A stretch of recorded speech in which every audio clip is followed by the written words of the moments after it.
In the medieval times, grand castles were constructed. These castles were used for a number of different purposes. However, the most notorious use of the consolidation was to imprison criminals or to torture prisoners brutally. An oubliette was an underground dungeon that was commonly found in the castles during the medieval times.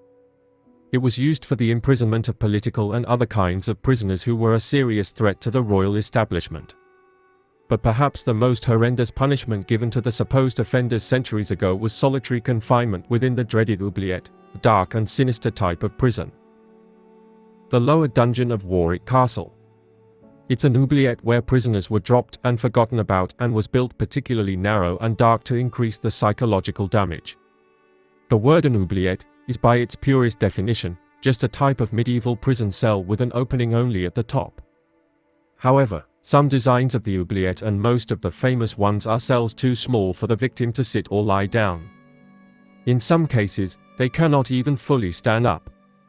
In such a painful predicament, a victim experiences no rest and must remain standing or crouching awkwardly until they are released or death release them. It is believed that prisoners placed in such cells were expected to be kept forever, so that they would be forgotten, hence the name. The idea of oubliette is thought to have originated from the French castles of the middle medieval times. However, this kind of dungeon was also used in other countries, including England, during the middle and late medieval times. For instance, an oubliette thought to be from middle medieval times has been found in a castle in Nottinghamshire, England. Due to the shape of these prisons, they are also known as bottle dungeons. People built oubliettes as narrow pits in which the prisoner had little room to do anything except sit or stand contemplating the horrendous situation they had found themselves in. For instance, if the prisoner were accused practicing witchcraft, they would be subjected to many brutal methods as a way of extracting a confession. Or, if they deemed that the prisoner committed treason, a terrible punishment or murder in some horrific way like beheading were meted out. When the prisoner died, the deceased's corpse was sometimes left to rot there. This would attract vermin, and the presence of rats and a half-devoured and rotting body would act as a brutal addition to the terror inspired by the oubliette when its next victim arrived. As such, many examples of oubliettes have been discovered with the skeletal remains of an assortment of victims whose bones were never removed from them.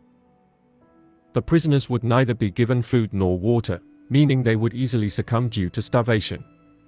Food and water might have been thrown down to them if their survival was seen to be of any great importance.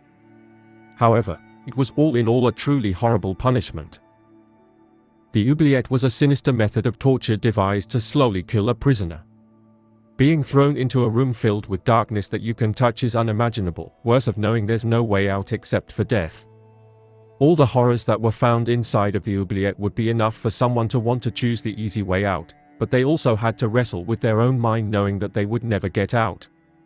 The psychological and physical torture of these oubliettes made it as one of the worst torture and execution methods in human history.